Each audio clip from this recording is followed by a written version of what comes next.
The college football season is officially upon us. Who will win the SEC? Time to get the squad together. You're talking ball with the SEC squad, sponsored by Game Time. From Alabama to Tennessee, from Georgia to Oklahoma, from Auburn to Texas, it's the local experts of the Locked On Podcast Network bringing you scoops, breakdowns, and the most comprehensive preview of the upcoming SEC weekend. It's the SEC squad, and we have a seat for you. Hurt feelings and thin skin are prohibited.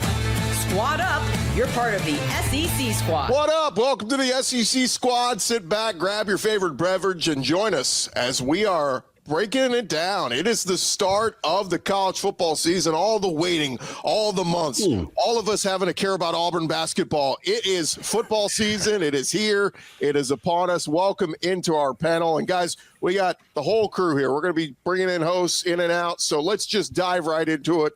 I want to know who you got winning the SEC. Give me the two teams you got going to Atlanta and who's winning it all. Zach Blackerby, we'll start with you.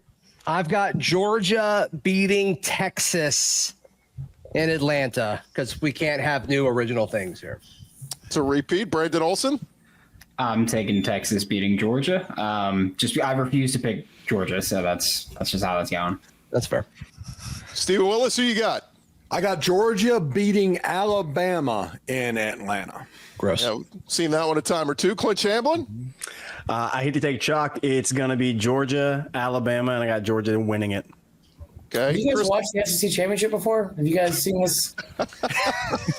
Chris Marler, what you got? It doesn't matter who I have because Auburn's going to retroactively claim it no matter what. So I will go. Let's live rent free, baby. All you do is think about Auburn all day. That's all we do, baby. And DJ Lagway. I've got LSU and I've got them over. I got Georgia over LSU. Eric Kane, who we got? I, too, have Georgia over LSU. Ooh. Jimmy Stein, who you thinking? Texas and Alabama. I'll take Texas to win that game. Nice rematch of a game we saw recently. Corey Burton? Well, I'm going to go with Steve and Clint's pick here. Georgia over Alabama is the direction I'm going. John Miller, what are we thinking? I've been thinking Georgia all offseason. I still have them in the SEC title game. I got to admit, all of a sudden, I fully bought into the LSU propaganda. Give me the Bayou Bengals to win the whole thing. Wow. All right. Here we go. They're going to beat Georgia. Okay. Somebody likes that SEC documentary. That's right. They did it in 19. Of course, it took Joe Burrow to do it. Jay Smith, who you got? Am I the only one that's going to not pick Georgia and Alabama? This is the craziest thing in the world to me. No kidding. I'm not going to be that dumb. I've got Alabama actually playing against LSU is what I'm going to go with today. That's going to probably change in a week. That one. Who wins this? Alabama. Okay, so a rematch of a regular season matchup. We're going to see in Bryant-Denny Stadium towards the back end of the stretch, guys. As we look at this, and again with a lot of the same teams we threw out there. Somebody give me a name that we didn't mention that has the potential to get to Atlanta, not necessarily win it, but get to Atlanta. I didn't mention them, but LSU has a chance. They have a chance. But the more and more I think about this, early on in the season, it was going to be South Carolina for me. The more and more I think about it, I think I'm very high on South Carolina. I think they're a very good team. The talent drop off between Sellers and the rest of the offense for them and the rest of the team doesn't do that. And that schedule is as brutal as Florida's schedule. And so I have to pull back. It would have been South Carolina had you asked me 3 weeks ago. Now in the light of day as season approaches, I can't pick them to be a surprise. Well, that week 3 matchup is just looming over South Carolina. The schedule is so much more difficult than it was a season ago when they played the same teams. So I totally get it. I am not in that boat. I don't think the teams are the same. That's the good thing too, Marler. They're the exact same, right? But everyone's getting better, but South Carolina for sure. They're the only team that's going to regress, even though because they lost all the talent. That's exactly correct. Right. They have regressed to the talent. We all knew who the talent was going into last year too. That's why everyone was talking about. Keep making my points for me, Marler. This is great. Anyway, I will tell you, I think the one team that's not getting enough love, and I hate to say it, there's a lot of things I hate about myself. This is topping the list currently right now. A&M, I'm kind of buying into, and it's just the way the schedule sets up. Okay. And even if they lose that game to Notre Dame, it's like, man, I think the biggest jump you make from year one to year two as a coach, or the biggest jump you make with the head coach is year 1 to year 2. I think they might be a sleeper. I'm with Marler there. A&M, it's easy to forget, but A&M went into that Texas game last year. Had they beaten Texas, they would have been in Atlanta last year. I see A&M as like Marler. I see A&M much better this year. But as usual, the schedule. Do I hate myself for it? A little bit. It's going to have to get in line. Yeah, right. What if Oklahoma stays healthy and gets good quarterback play this year? They still got to play that schedule. None of that schedule's 37 players from Speaking last year. of They had a 17th ranked recruiting class. The schedule. It would Speaking of schedules, Wow. I'll say it, Missouri's got the favorable Marlon. schedule. Why I not? love you, Jay. I don't think this year's recruiting class matters when it comes to the current set I always of bring talent. this up because it's like that's the argument people keep making about for like Oklahoma. It's like, man, what if they put it all together? And it's like their schedule, I think, is the most difficult in the SEC out of anybody besides maybe Florida. Like they have a gauntlet to go through, and there's so many question marks on that team. I like what John said. I didn't mean to interrupt him. John, go back to Missouri and the Rocks. Yeah, real quick, John, it's Ole Miss, and Steven, you jump in here. Ole Miss and Mizzou schedules are very navigatable. If they get good quarterback play from, I'm assuming, Beau Pribula at Mizzou and Austin Simmons at Ole Miss, I think both those teams have a chance. Yeah, Ole Miss has to get through the first 6 games unscathed. They have to beat LSU. They have to get past Arkansas and obviously by Kentucky, which apparently that's a hard thing now for Ole Miss to do. But if Ole Miss can get to the Georgia game 6-0, they're a legit candidate to make it to Atlanta. If they drop one of the first 6 games, it gets weird. Yeah, the thing with Missouri is they only play 4 road games this season, 4 SEC road games. They're all winnable, but they're all losable as well. We're talking Oklahoma, Vanderbilt. Sorry for now I'm choking. Arkansas, who's the other one? Auburn. Yes, I got it there at the last second. Those are all games that Missouri certainly can win. They can lose them all too. That's kind of par for the course in that middle pack of the SEC right now. Yeah, and thank you, Eric. I don't want to be the homer on that, but we had one of the top-rated defenses in the country, and our biggest problem is that we had incompetence on offense. We could have won 9 games if we didn't just give the ball away, literally handing the ball to the other team in multiple games. If Mateer is what's advertised, Oklahoma has a possibility, but I'm agreeing with you, Gordy, too. Actually, you too, Marla. I hate that I agree with you right now. I'm going to fight you when I see you in Baton Rouge later this week. But A&M is one that I am really thinking about. Same thing with Ole Miss as well as Missouri. The schedules are lined up perfectly. Now, the question is if they can navigate it properly in the SEC portion of it and win. I don't see any other true sleepers. I don't think Kentucky's going to come out of nowhere and surprise anybody this year. I don't see Mississippi State really upsetting too many people this season. What about But Auburn? I also think Vanderbilt may slap a few teams around that may surprise us and really hurt some of our brackets. I like it. I like where. Look, I'm high on. Pavia sold me. I'm sorry. It just I like where your head's at. It's gonna be weird. If it happens, y'all gonna be looking at me like, why did you bring this to us? Why did you put that evil on us? I'm sorry. Well, It feels like it's weird. Pavia said their dream is a national championship. So I mean, if He's you're going to play, many mention of that. if you're going to get there, you got to play for the SEC title, right? I mean, that would No, help. you don't, Gordy. Don't You have just to. have to retroactively claim it 85 years later. Everyone knows that. I think with Vanderbilt, I see them being a better team than they were a year ago. I'm convinced so. They'll be better than they were a year ago. Will their win-loss record be better than it was a year ago? Because to me, that's 2 separate things. Real quick, because we will get to win-losses in just a second. But anybody else we're leaving out? I mean, Eric, Tennessee, what if Aguilar's the real deal? Yeah. Well, I mean, you guys keep talking about schedules. I mean, Tennessee's schedule is very, very doable. I mean, you got Florida, Alabama, and Georgia on the schedule, so those are obviously no gimmies, obviously. But, I mean, Tennessee plays like 4 of the bottom 5 teams in the conference. Tennessee gets Oklahoma at home. That's going to be a massive game. Arkansas, Tennessee lost on the road. Get that revenge game at home. I mean, the defense is going to be one of the best in the conference. Tennessee's going to run the football fine. I mean, if Aguilar just doesn't turn over the football, then yeah. I mean, Tennessee, by nature, just like last year, like by nature of the defense, by nature of the schedule, yeah, Tennessee can certainly make some noise. But Aguilar can't turn the football over. You know how many touchdown passes Nico Iamaleava had against ranked opponents last year? Like 8. 1. Wow. Yeah. Wow. Yeah, he wasn't good. No. So the idea that they're going to have this massive fall off is like, that's crazy to me. So, but I also think that the idea that they have 49% of that roster are true freshmen or redshirt freshmen. I'm not Hugh Freeze. I don't love how young that is. You know what I mean? Like I worry about that. That's what my question comes in. Their schedule. Well, and then I know Gordy just mentioned Auburn briefly. I mean, you talk about manageable schedule. This is the easiest Auburn schedule that they've had maybe in my lifetime. And if they can get through Georgia, like somewhat together, I think those 5 games leading up to the Iron Bowl, I think Auburn's probably going to be favored in all of those games. I've come back.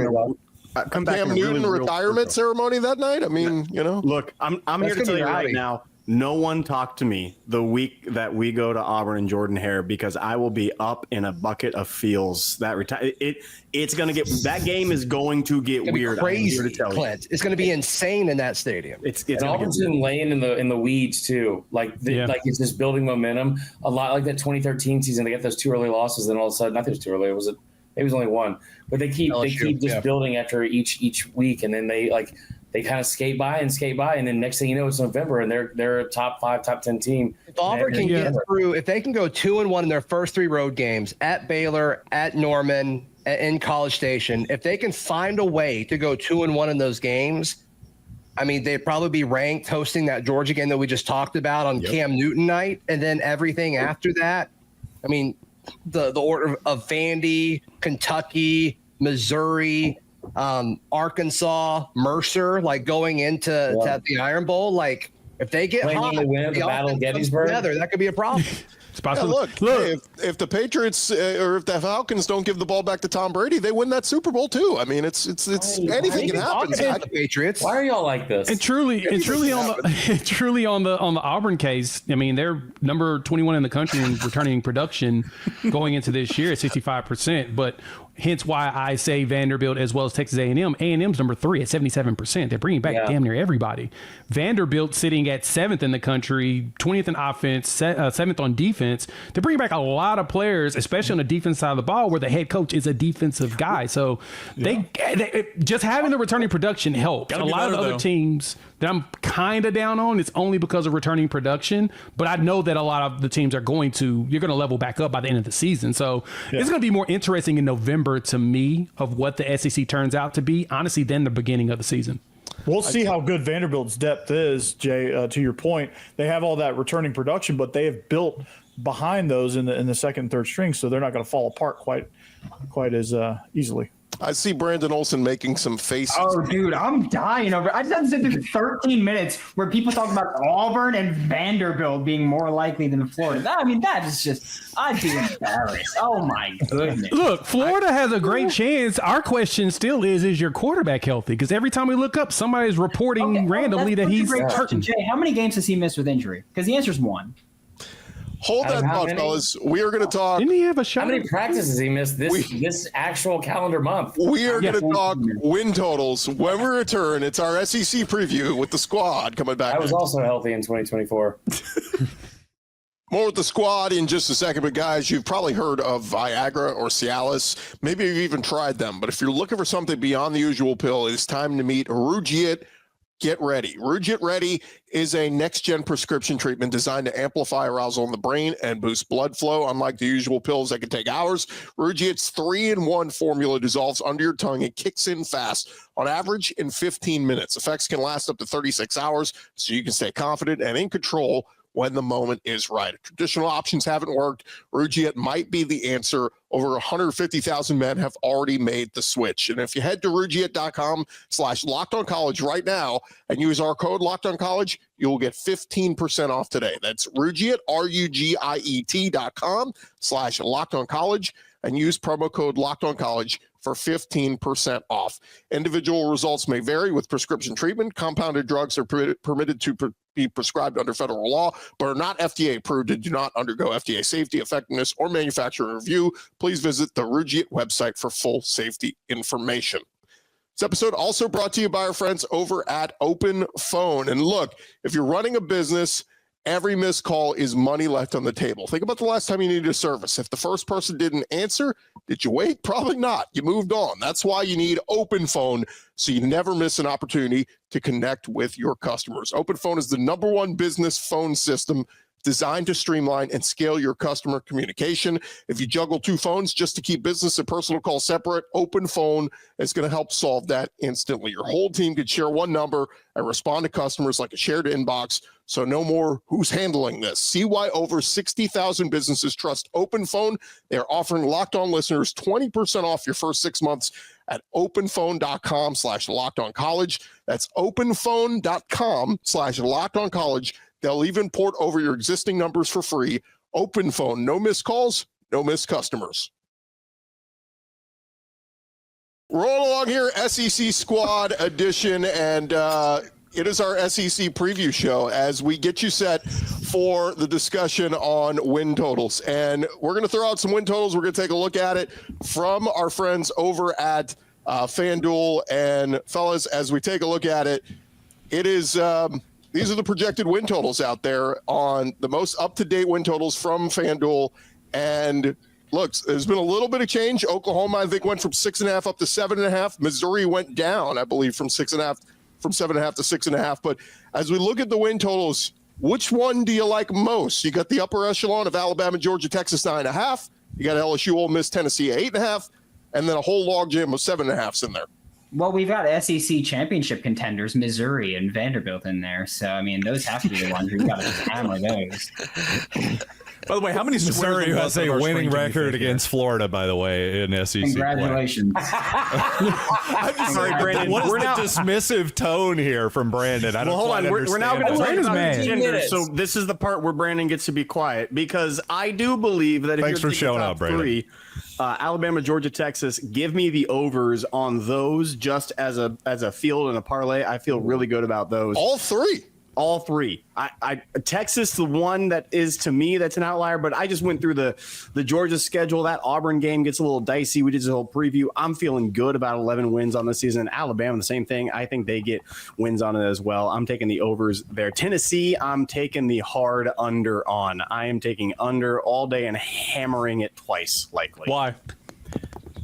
Because your quarterback's no good. You lost. We already established that the quarterback last year was awful too. So he's worse than last year's quarterback, and like might he's be worse tough than to last do, to year. be honest with you. You can't. I don't think Heupel's program can replicate defensive success as other coaches have. That defense last year was incredible. I think they'll be good, but they won't be as incredible as last year. And the running attack has to come back down to earth. So if a running back comes down to earth, defense come back down to earth, the quarterback didn't get better, I don't know where that leaves me. But Tennessee has run the football for 2,600 yards all 4 years here under Heupel. They about ran for 3,000 last year, but I mean, Tennessee's always run the football. My question is on defense is McCoy. How is he looking? I know we see him running a little bit, a little movement. If he comes back healthy by October, I think Tennessee could start shocking some people. That defense, 28th in the country in return to production is 63%. I think the hope is he's ready to roll for that Georgia game. But is that you probably want to get your toes wet against ETSU, right? That's week 2. I mean, he tore his ACL in January, so he's out there doing some individual, but he's got no shoulder pads on right now. I mean, he's moving, he's cutting, but I mean, that doesn't mean he's playing tomorrow. So to your point, I mean, he's one of the best corners in the country, if not the best corner in the country, but he will not be. He'll be very limited the first month of the year. Jay, can I ask, the returning production you keep bringing up, is that just snap count or actual production, like stats? No. Any other win total that you guys think is way off here? I think Missouri's is way off. Vandy. I think that one minute. I'll just speak for Missouri real quick as the Mizzou guy. I think that one win means a lot because seriously, Brandon, I don't really think Missouri at this point is truly an SEC title contender. I think they're something more like an 8-win team. But man, okay, 7.5 versus 6.5. That one win means a lot. I think the rest of those numbers are pretty fair and make a lot of sense to me. So good job, FanDuel. Missouri comes out with the 6.5 win line or 6.5 win line, right, or over under or whatever on the season. They also have won double-digit wins, and I know this is just for regular season, but they've had double-digit wins each of the past 2 seasons, and they're not ranked. So what that tells me is people just don't want to do their homework on Missouri for whatever reason. And I've jokingly said this over and over. Missouri and South Carolina are in this never-ending combat and fight of who can be dismissed and disrespected more. And Missouri being the only SEC team in 41 years to not be ranked after back-to-back 10-win seasons. I mean, what are we talking about here? So 6.5, yeah, I'll hammer that. Well, if you want to think about it, I mean, the NFL just said that Brady Cook didn't have weapons to throw to at Missouri. Right. So I kind of get that nobody is doing any research whatsoever on them, which is Phil Sims pretty said that, absurd. to be fair. Phil Sims. Yeah, I don't know. He watched a lot of Mizzou football last year, but You didn't know about this guy named Luther. That was like the dumbest thing in the world when he said that. I was like, really? Did we forget that Luther Burden and Theo Weiss existed? Yeah, Weiss what are we doing here? Yeah, I'm agreeing with Marler yet again. I think the best bet on that board is Missouri on the over. Yeah, I take Missouri on the over as well. I Them think and Vanderbilt. another one that I don't know. Vandy on the over, at least 6 wins. I keep looking at Arkansas and saying Taylor Green, Bobby Petrino. I think their defense is decent. I think their offense can be really good. I just they won 7 games last year and they weren't great. Right. Can they get to 6 wins? I feel like that's a safe bet for Arkansas. I like what you're saying there, Gordy, too. I also the closer it gets, the more fired up that Sam Pittman's getting with his with just the way he's talking about his team. Like, I haven't seen him like that before, and he seems pretty fed up with most of the. You saw it the other day with that kid asking a question during whatever media access they had, and he was pretty underwhelming. We're going into year 5, and it's I love where he's at with his confidence. I agree with you. Taylor Green is one of the best players in this conference. He's one of the best players in America. He's a human highlight reel. I don't know if that's going to translate over to them getting a bunch of wins. They lost a ton of people in the portal, but I mean, only getting to 6 wins, it feels like they can do that. The team that I think is objectively the worst team in the SEC is Kentucky. Yeah. Kentucky is horrible. They lost talent, as hard as that is to explain from a very talent-poor team. That Coach Stoops is a lame duck and has been for a year and a half now. Give me the under on Kentucky. It's going to come down to the end of the season against Vanderbilt and Louisville. Louisville's a much improved team, but I don't know if they get an SEC win on their schedule. And that I'm not losing Toledo. It's well too, because a couple of years ago, I mean, Kentucky had a blueprint, right? And play good defense, run the football. Chris Rodriguez, Smoke, a couple of those other guys, pretty stout on the offensive line. And they tried to go and cherry pick quarterbacks from the portal. And it didn't work, right? But you had a foundation and you had kind of a blueprint, and you were good enough to, get Stoops a raise every single year. But man, the last 2 years has just fallen off. I mean, Kentucky had a lot of talent, especially the wide receiver position. They did. They just couldn't do anything with it. We're not They had a first round corner last year, but now it feels like they're just totally out of dudes. No dudes. And if you look at that means they would have to win at least one game in non-conference. My bad, Steven. One game in non-conference, and they got Louisville, who should be better than them. Yeah. You look at Ole Miss at 8.5. You could schedule predict that, because Lane Kiffin at home and Lane Kiffin on the road is a completely different animal. They play 8 games at home, and 2 of the road games are against Mississippi State and Kentucky. Yeah. And real quick on the Kentucky piece, I'm thinking it's just an institutional issue. I mean, the fact that Calipari's gone now too kind of tells me there's something going on there. When we return here, guys, we're going to talk who's on the hot seat and who are we getting into the playoff. How many teams does the SEC get in? We're doing our squad preview edition coming up next. Get you back to the squad in just a second, but this episode is brought to you by Prize Picks, the daily fantasy platform that lets you turn your football predictions into real rewards. Preseason is already heating up. College football is happening this next week. Whether you've got your eye on some big-name quarterbacks or breakout running backs, Prize Picks makes it easy for you to get in the game. And guys, Prize Picks is very simple to play. You just pick more than or less than on 2 to 6 player stat projections. If you get your picks right, you could cash in and win up to 2,000 times your money. I've been using Prize Picks for a couple seasons now. Love how simple it is. You can get a lineup in before your coffee finishes brewing. The flex play option is a total game changer. Even when one of your picks misses, you can still double your money. Prize Picks puts their members first also, so all withdrawals are fast, safe, and secure. Download the Prize Picks app today. Use our code LOCKEDONCollege. That'll get you $50 in lineups after you play your first $5 lineup. That's code LOCKEDONCollege. Get $50 in lineups after your first $5 play. Prize Picks, run your game.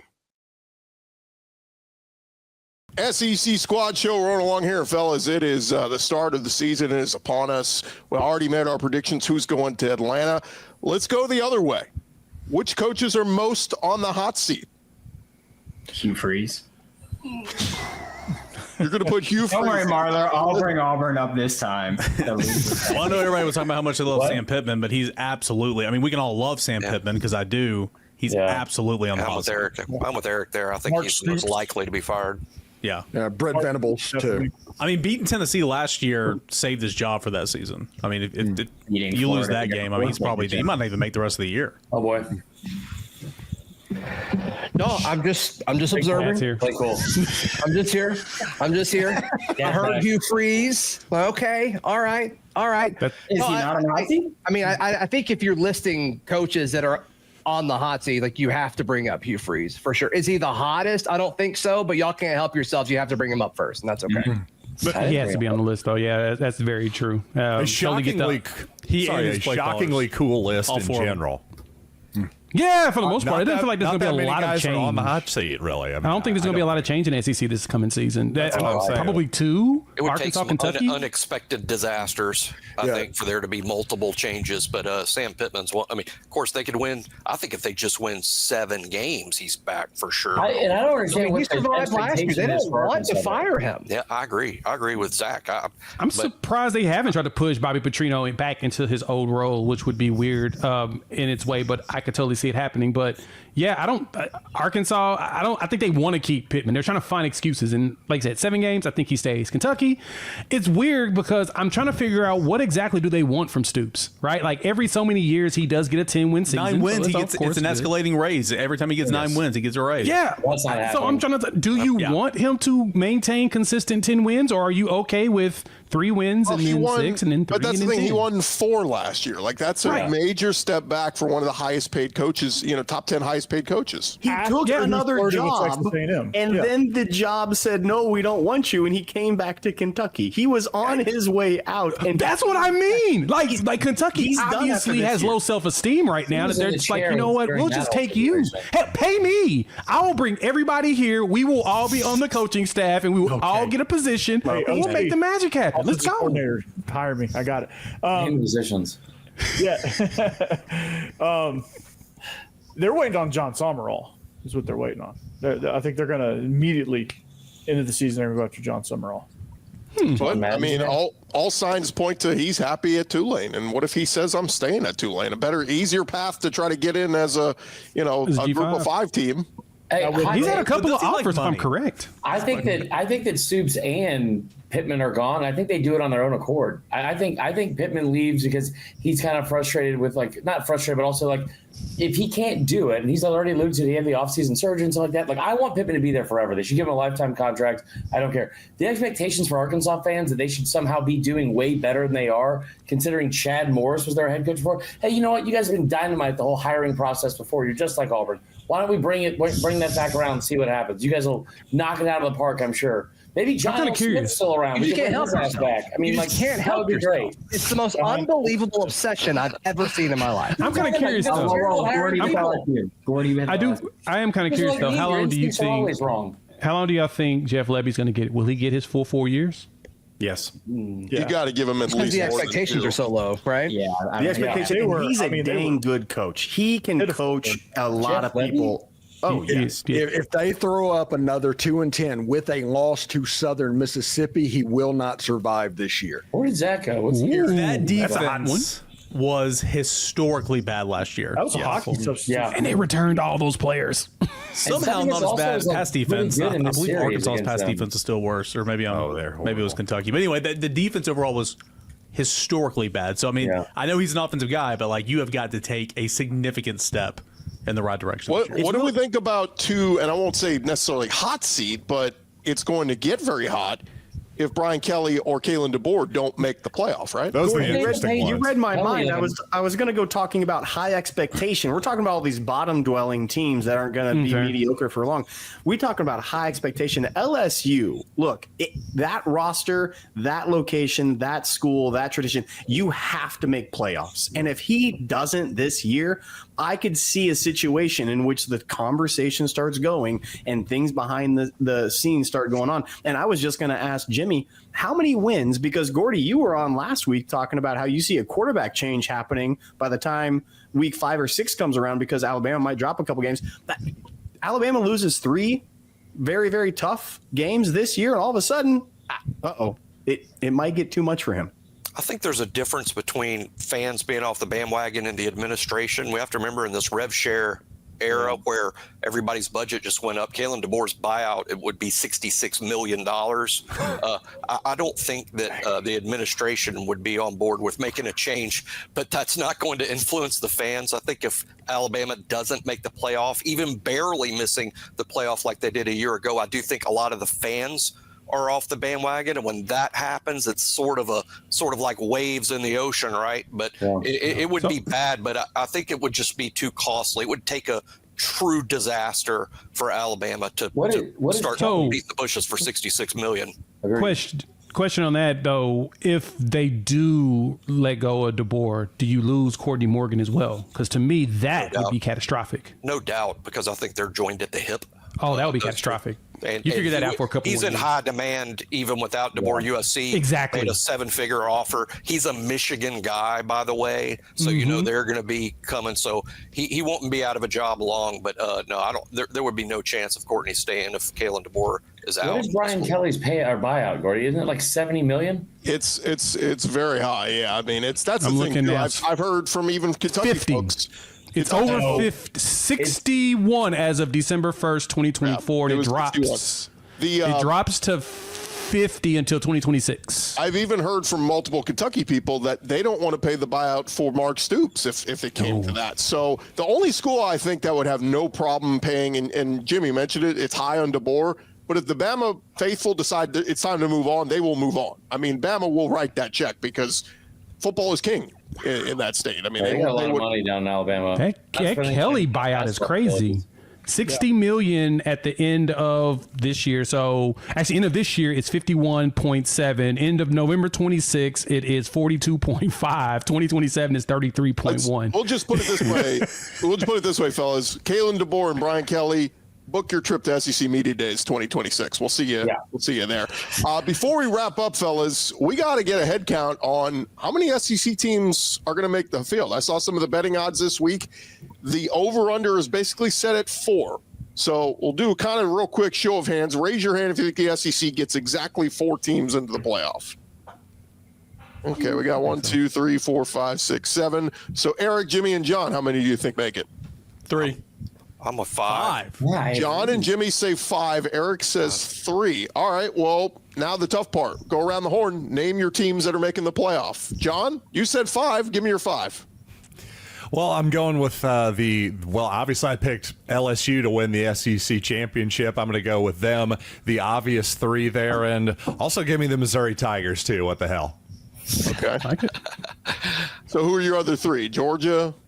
I really just think that, so Georgia, Alabama, and Texas. I really do think, though, in all sincerity, somebody between South Carolina, Missouri, Tennessee, Florida, Oklahoma, Ole Miss, one of those teams is going to sneak in. I really do. Jimmy, who are your 5? It could happen. I just want Zach to come back. That's all. I'm just trying to. This is like a bloody. He's like the boogeyman. He's like Beetlejuice. Bloody Mary, Bloody Mary, Bloody Mary. What? Jimmy, give me your 5. Pretty chalk here. Georgia, Texas, Alabama, LSU, and Texas A&M. SEC is going to, I think, over time average 4 a year. Last year there wasn't. Last year they were missing 1. I think they make up for it this year. Eric, who are your 3? Yeah, I mean, I hope there's more, obviously. I feel good about Georgia. I feel good about LSU. I feel good about Texas. I mean, Alabama's obviously a very good team. Nick Saban's not there, obviously. The defense was still good, but it lacked in a lot of areas. I mean, Jimmy can obviously attest to that. Ty Simpson, I don't know. I think this is going to be a really good team in the line of scrimmage. I think they're going to run the football. I don't know about Ty Simpson. So I like those 3 for right now: Georgia, LSU, and Texas. Everybody else has 4. Clint, give me your 4. It's much like chalk the same way. I got LSU, Alabama, Georgia, and then the one that is unique to me. I think it's going to be A&M. I really, really do. I think they get in. I was going to say the exact same thing, Clint. That was my 4. I was gonna do the Texas A&M bit, but yeah, Georgia, Bama, LSU, A&M for my 4. So wait, did y'all both leave Texas out? I left them out last week, so I got to stick with that. Corey did. I leave them out. Wow. I said it last week, so I got to stick to it. So yeah, Marler? I think they fall. I think Texas loses to A&M this year. I think that's one of the things, and I think Texas takes a couple losses early on in the season, and I think they get forced out. The only thing is they're high-ranking number 1 to start the season. They could slip down and still make up for those losses, but I think they take 3 L's on the year. I don't think that's crazy. I think the biggest question about Texas this year is I think they lose at Ohio State, and I think they lose at Georgia. I'm very confident they lose at Georgia. I don't know if you guys saw this last year. They lost to Georgia twice last year. I don't know. You guys probably forgot about that, but they did lose them twice. And granted, they played. Technically, Texas retroactively won those games. Yeah, they did. They climbed and also the Alamo. So there's that. I don't know a lot about history. Anyway, I think they lose Ohio State. I think they lose the game. My biggest question for Texas is, do they do what they did a good job of last year, but also what happens to a lot of good SEC teams, which is, do you avoid the pitfalls? And the game you're not supposed to lose, you end up losing that. We've seen it time and time again with national champions and teams that have won the SEC. Georgia in 2019, losing to South Carolina. Oh, God, what did I do now, Dad? And then Bama 2012, they beat LSU. They lose to A&M next week. Like, there's a couple of games on here, like Florida. I don't think Kentucky's tough, but there's a couple games on there they could lose. The teams I think are going to go, I think Bama, despite their horrible defense, like Eric brought up, to finish top 10 nationally. I think they're going to make it. I think LSU is going to make it. I like Georgia, and I'm going to take South Carolina to shock some people because I think they're going to end up going 10-2. I'm going to stand up for Texas real quick. That defense, shut up, Gordy. That defense is one of the best. They didn't let people score last year, really and they good bring back a ton of those same pieces on that defense. If the offense is awesome with Arch, Texas is going to run. I mean, they're going to win 11, 12 games. They just. I'm sorry. Hold on. I just want to make sure I understand when you say not letting people score, Gordy. Not you. You're excluded. Okay, so Clemson, Arizona State. You're excluded. Georgia, like Vanderbilt. Yeah, Vanderbilt came within 3. Yeah. Clint, points per game, they were better than Georgia at the end of this regular season.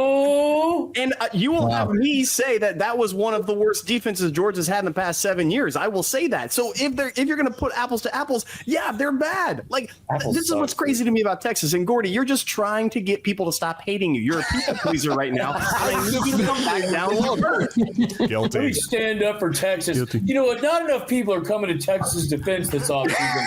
I want to say nice things. If you see our comment section, it kind of does say that, basically, that nobody's talking about Texas in the right way. But yeah, guys, there's a team that'll make the playoff this year that we have not discussed and brought up, and it's the Ole Miss Rebels. Ooh. Yes. The Ole Miss Rebels are going to make the playoffs to go with Alabama, Georgia, and LSU. Texas is on 8-4 watch. Oh, no. We're going to get destroyed. We're going to get absolutely crushed, y'all. I'm so tired of this.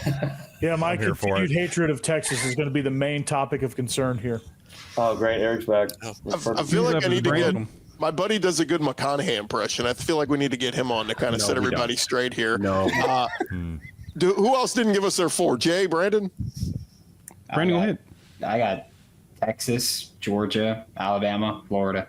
I'll die on the hill. I don't care. Florida. That's a college football playoff roster. Yeah. If Billy Napier pulls his head out of that's college football playoff. I think that's the question is, do you trust your head coach? I've actually heard you say, Brandon, you question if you trust him. That's a college football. He was leading the charge to get him fired last year. And I'll tell you what, if they don't perform, I'll lead the charge to get him fired again too. There you go. I have national championship expectations. I'm sorry. I brought him up for the hot seat. You and Diego Pavia. They have a playoff talent roster, and they are behind Florida State in talent composition. I just want to make sure we're on the same page. I do not care about talent composition. Oh, good. Okay, thanks. That clears everything up for me. Top 3 things in life: live, laugh. I understand all the rankings getting adjusted because kids didn't go to certain camps and because kids didn't do this. I don't give a damn about the rankings anymore. I think Miami's better than Florida. That's all I'm going to say. Thank you, Zach. Thank you for telling me from here on out. Every single time that you say, hey, we got a 4-star, a 5-star, you are fraudulent, and you can no longer talk about that. Every single okay, hold on. This is how I know that you don't pay attention, because every single time I say that, I also say that I don't care about the rankings. Well, then you shouldn't bring up 4-star or 5-star. Period. I acknowledge they exist. Things. I acknowledge Stop they talking exist. about it. I don't care about the rankings. Good. Then stop talking. Hey, about who are your No, four playoff I'll teams talk and your about favorite Spice Girl? Go. Last thing, guys. Scary. I haven't even given mine though. So, but it's Stupidest okay. take I've ever Jay, heard did on you this give your four? SEC I did not. It's Go- okay. go I'm real quick, letting them fight. I don't know It's if fun. during the Actually. season. I'm thoroughly enjoying the fighting. So I'm going to Go back into Kid Rock's dungeon and stay there. What are you during the season. Wow, with the violence is in. I'm gonna go ahead and give mine. Yeah, Jay, go ahead. I think 4 gets in. I'm thinking Bama, LSU, Georgia. Honestly, I'm on the Oklahoma bandwagon with it, but I do think either Oklahoma or Florida goes, and I think they actually are the ones that make the 5th, because I think that because of the level of the schedule, people will look at that and say we would rather a 9-3 Oklahoma or a 9-3 Florida over anybody else in the country. So I think that that's going to help the SEC get a 5th team in there. But on the 4, I think Oklahoma finds a way to sneak in there. Yeah, last thing, guys. And I've got plugged in, dude. I know, I noticed that. I've got Georgia, Texas, LSU, and Bama. I've got the chalk as well. But real quick, give me a thumbs up if you've got, or a hand up if you got the SEC winning the national championship this year. Doesn't matter who. We're pretty. Come on, John, give us the clean sweep. We got a clean sweep. Retroactively. The Big Ten, your day in the sun has come to an end. If the Big Ten wins, we could have a 47-team playoff. So We're gonna go March Madness and just go 64, just match basketball if Big Ten wins.